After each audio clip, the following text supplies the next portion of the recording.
Assalamualaikum warahmatullahi wabarakatuh, saudara. Selamat pagi, selamat sore, selamat siang ya. Selamat yang namanya selamat ya.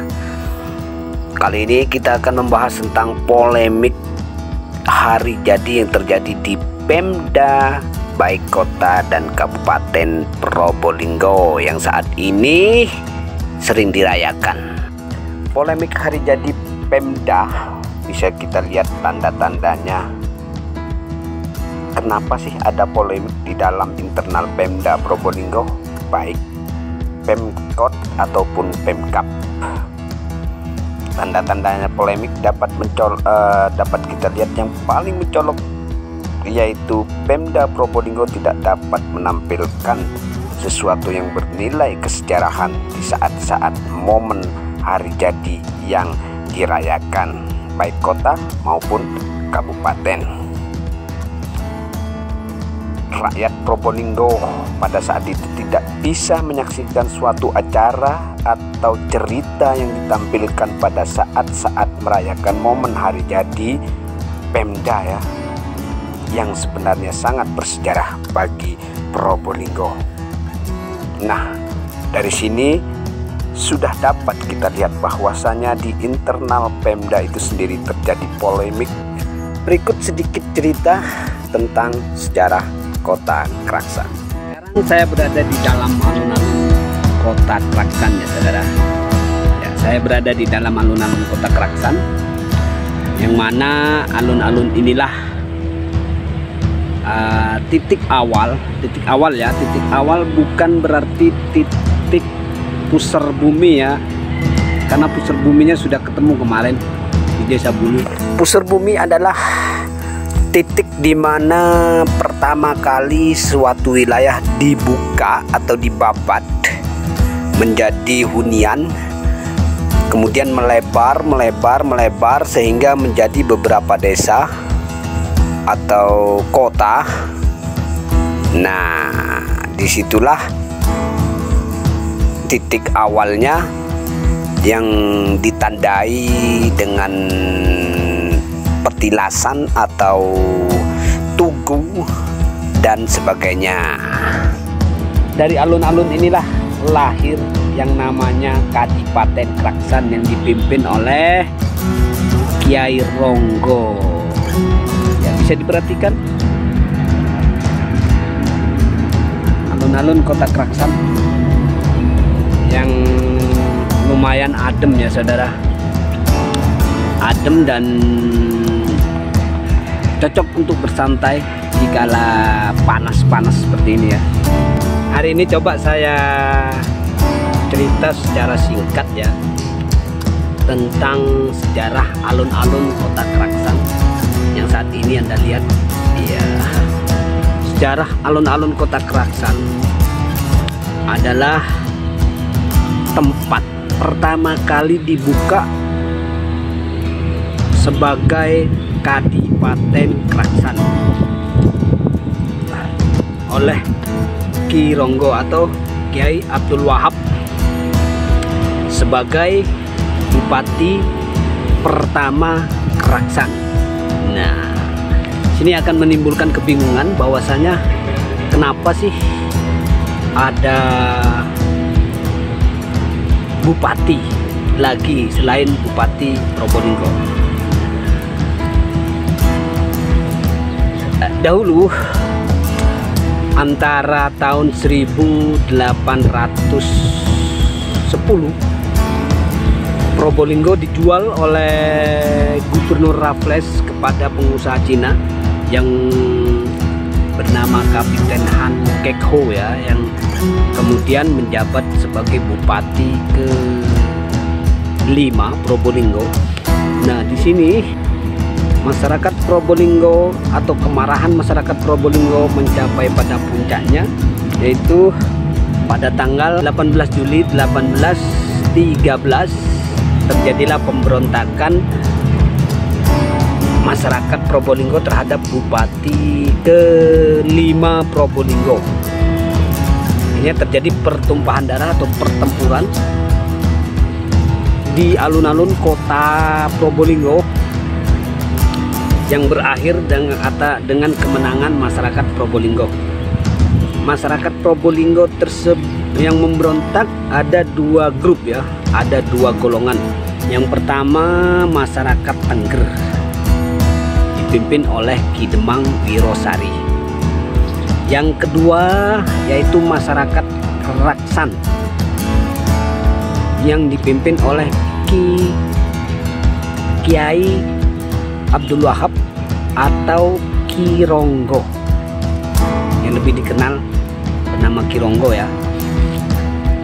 Lalu pertempuran tersebut usai dengan kemenangan dari masyarakat Probolinggo. Ini rombongan masyarakat Keraksan itu pun kembali ke Keraksan. Kemudian Kiai Abdul Wahab membangun pusat pemerintahan sementara di Keraksan. Lokasinya ya alun-alun ini ya, lokasinya ya, sebagai pusat pemerintahan sementara Kadipaten Keraksan untuk mengimbangi kekosongan pemimpin di Probolinggo pada waktu itu. Ki Demang Wirosari menduduki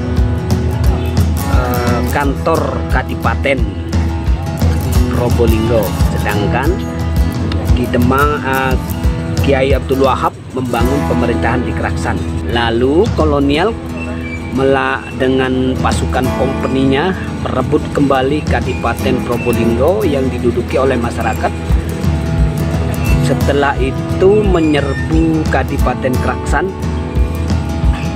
yang dipimpin oleh Ki Ronggo. Dengan secara otomatis Keraksan dan Probolinggo menjadi satu kembali dalam naungan Kabupaten Probolinggo. Itu terjadi pada tahun 1813. Kemudian kita loncat kepada masa berikutnya, yaitu masa agresi militer Belanda. Nah, alun-alun ini pada tahun itu, pada masa agresi militer itu, alun-alun ini adalah markas dari para pejuang yang kemudian direbut oleh Belanda, dan dijadikan sebagai markas utama Belanda di kota Keraksan. Lalu direbut kembali pada tahun 1949, tepatnya pada tanggal 23 September 1949. Tempat ini banjir darah ya, karena menjadi titik utama penyerbuan Kompi Sapu Jagat yang dipimpin oleh Serma Abdul Ghani, juga dibantu oleh Laskar Ansarudillah Pondok Genggong, menyerbu kota Keraksan atau menyerbu pos pertahanan atau markas utama pasukan Belanda yang berada di wilayah Keraksan. Disinilah terjadi pertempurannya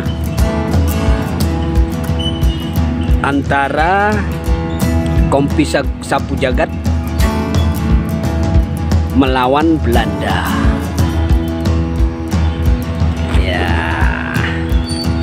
Jadi di sini nih di alun-alun kota Keraksan ini merupakan titik perjuangan itu pada masa agresi militer, juga pada masa Ki Ronggo.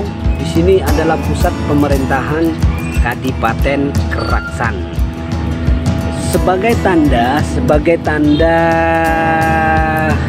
pertama kali dibuka atau adanya Kadipaten Keraksan atau pemerintahan masa Kiai Abdul Wahab atau Ki Ronggo, itu dibangunnya Masjid Ar-Raudah atau Masjid Agung Kota Keraksan. Seperti yang Anda lihat, Masjid Ar-Raudah Kota Keraksan yang dibangun oleh Kiai Ronggo bersamaan dengan dibangunnya Kadipaten Keraksaan. Nah, ini dahulu masjid ini dahulu dibangun berbahan kayu jati kuno atau kayu jati besar yang diambil dari Desa Kertosono saat ini ya. Desa Kertosono saat ini berada di wilayah Kecamatan Gading.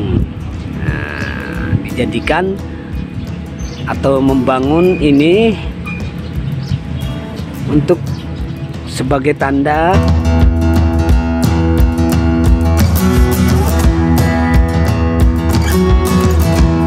awal mula kota Keraksan.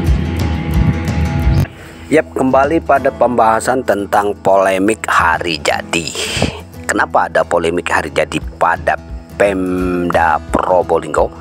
Dikarenakan salah mengambil hari jadi yang kota ataupun Kabupaten Probolinggo.